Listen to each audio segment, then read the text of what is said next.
Hi, I'm Wolfgang Riebe, and these are my quick tips. A quick question. Are you having fun as time flies by? Because whether you are having fun or not, guess what? Time still flies ahead. Good point, huh? So why go for the negative? Because it's all about having fun in life.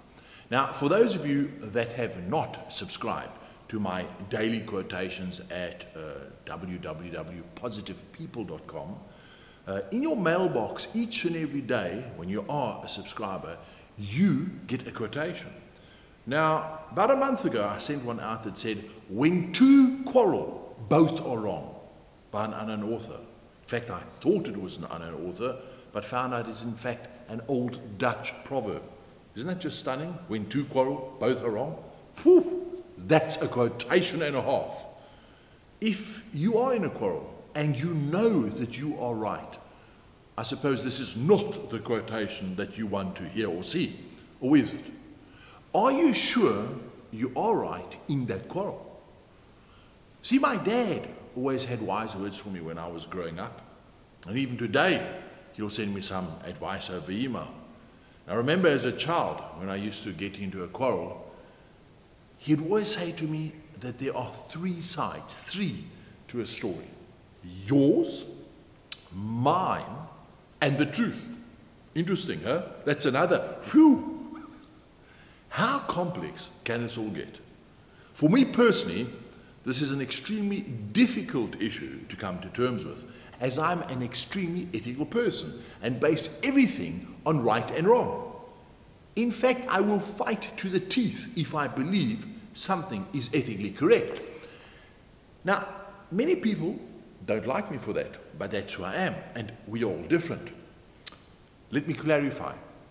I'm talking here about one-to-one quarrels that need to be sorted out, and not about large corporations that try to take, how do we put it, the little man for an idiot and blatantly commit illegal activities. Enough has been exposed in motion pictures and on documentaries about this. What I'm talking about is something different. It's more personal.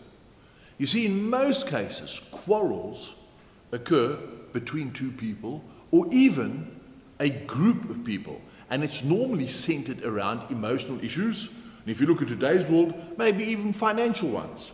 But before we carry on, where do quarrels occur? Everywhere. Between family members, work colleagues, friends, in fact, in every sphere and walk of life. Each group may have specific, different approaches to how these quarrels can be solved. However, I'd like to tackle it from a universal, more holistic perspective and in relation to the quotation, when two quarrel, both are in the wrong, regardless of the circumstances and with who. Make sense? Right. Now, once you understand the deeper meaning of this, and you realize that just as you believe that you are right, so does the other person believe that they are right too. Kind of makes sense. We are all different and we'll always have differing views. Yes, the ultimate dream is for all of us to be on the same page when it comes to our actions, our thoughts towards others. But the sad reality is that this is not the case. So maybe, just maybe, through this little quick tip video, we can create a change. Realistically and practically, we will never all be on the same page when it comes to our belief systems, social, behavioristic, psychosocial circumstances. So why talk about it? What's the point of it all? Well, we can find a solution. And I want to share with you 10 coping mechanisms I'd love you to try practice the next time you are in a quarrel. Number one, be the first to accept that there is a strong possibility that you are both wrong. Do me a favor, just entertain that thought for 10 seconds and put yourself in the other person's shoes. Most of the time, we don't even bother to take the other person's thoughts into consideration. By actually stopping and considering the possibility that both parties could be wrong, that's a step in the right direction. It's not something we want to do, but it's a step in solving the quarrel. Point 2, whatever you do, don't shout. Man, this must be the toughest one to achieve. Because when someone contradicts your views and you know you are right, all you want to do is yell and raise your voice, and you want to really scream at them and put them in their place. Hello. There's a great quotation that says, when you're arguing with an idiot, make sure you're not the idiot. Honestly, I've been an idiot more than often. Fair enough, the other person may shout first, but that gives you no reason to raise your voice. By remaining calm, you can actually defuse the situation. Think about that. Number 3, be specific if you have a disagreement and know exactly what the disagreement is about. Never, and we all fall into this trap, generalize. By moving from the specific issue to a general set of insults or statements, you're taking the quarrel to another and at times silly level. If there is a disagreement, remain specific, and most of the time it will then remain a disagreement and not become a quarrel. Often the other person may not even have been aware of the issue at hand. However, as soon as you add in generalized comments and issues about that person, guess what? You make it personal, and then you veer away from objectivity. That's when the real quarrel starts. Relationship quarrels are a good example on this one. Point number 4. Consider for one moment that the other person may not have sought the altercation with you in the first place. Think about this. It's logical. Would you really plan and premeditate a quarrel with somebody else? If yes, you need professional help. You shouldn't be watching this. But a normal person, the average person, would naturally veer away from conflict. That's the most normal thing that you would do. So how about realizing that the other person, even though you're in a quarrel, doesn't really want to make a big issue. They don't want to raise their blood pressure either. Now, it becomes amazing when you put yourself in someone else's shoes, how quickly you tend to calm down. Imagine actually saying to the other person, I realize you don't want to be in the argument, neither do I. So why don't we work this out? One solution. Point 5. On that note, and this is a tough one, try starting out the quarrel by telling the other person that you care for and you respect them.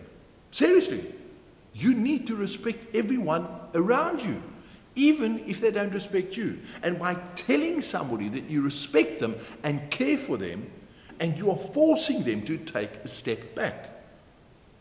You see, a quarrel is a loud and unpleasant event. By acknowledging respect and care, you are not acknowledging that you are wrong and they are right, not at all. But you are merely acknowledging that you feel that both parties should act in a mature and adult fashion and sort out the issues amicably. The aim is to take away the yelling and change the quarrel to a discussion. Does that make sense? Point number 6. Many people would love to blame crazy political correctness issues, religious rights as a ground for the quarrel. Huh?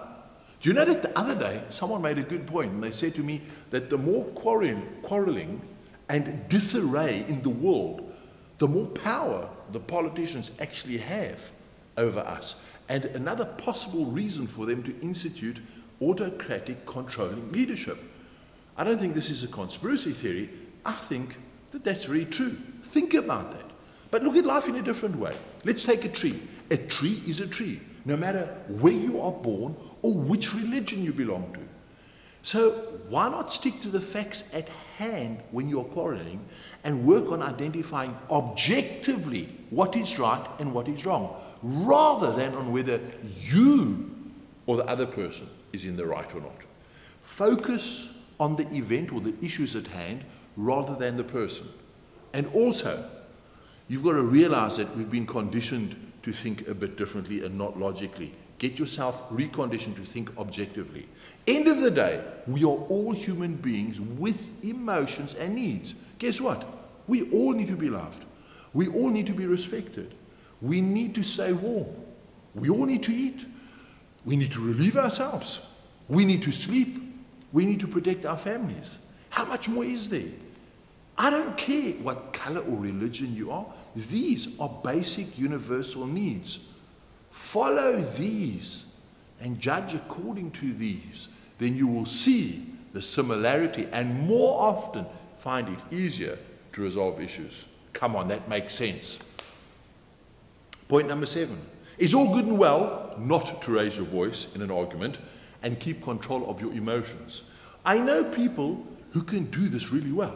However, and I actually find this hysterical, they do this with a calm voice. And they actually can, with this calm voice, swear at the other person and insult them profoundly in a manner that's like unbelievable. Hello, that's as bad as shouting. Whatever you do, and no matter how you are tempted, refrain from insulting, bad language and profanity. If you stoop that low, you deserve what comes your way. If the other person stoops so low, do you really have to follow suit? We come back to that quotation. When arguing with an idiot, make sure you are not the idiot. By stooping to their level, I firmly believe that you're a bigger idiot than them. It's just my view. Point number 8. Consider for one moment that you could be wrong. Yes, you could be wrong. No ways. Of course you could be. Come on. You can do it. Actually stop and consider that there may be a smidgen of truth in what the other person is quarreling about with you. Although your intentions are pure and without malice, you could actually be mistaken. You'll be surprised at how this can stop you in your tracks. You see, when we put ourselves in the shoes of another person, we often see the issue from a completely different angle and different light. Point 9. Similarly, consider for one moment that you actually are a schmuck. Seriously. Consider that you are actually the problem and that you need to do some serious internal introspection. Think about it this way. Do you know obnoxious people in your social circle? Yeah? Dare I guess that you do? Isn't it maybe just possible that your social circle, your friends, also know obnoxious people and that you are one of them? Remember, before criticizing other people, put yourself in their shoes and walk a mile in their shoes for 7 days. After 7 days, you will have their shoes and you'll be 7 miles away. Jokes aside, look at yourself from someone else's perspective. It's an eye-opener. Do you know, I recall my time as a youngster doing officer training. After 3 months, we were put on a chair in the middle of our group, and everyone had a chance to say how they saw you, what they thought of you. You had to sit there and you had to shut up and listen while everybody told you what they didn't like about you, if you were lucky what they did. We did this to each other. Boy, did we learn a lot. Maybe you need to do this with some people that you know. Finally, point 10, be the first to apologize. Get rid of that stubborn streak. Be a man or woman enough to apologize first, even if in your heart you know that you are right.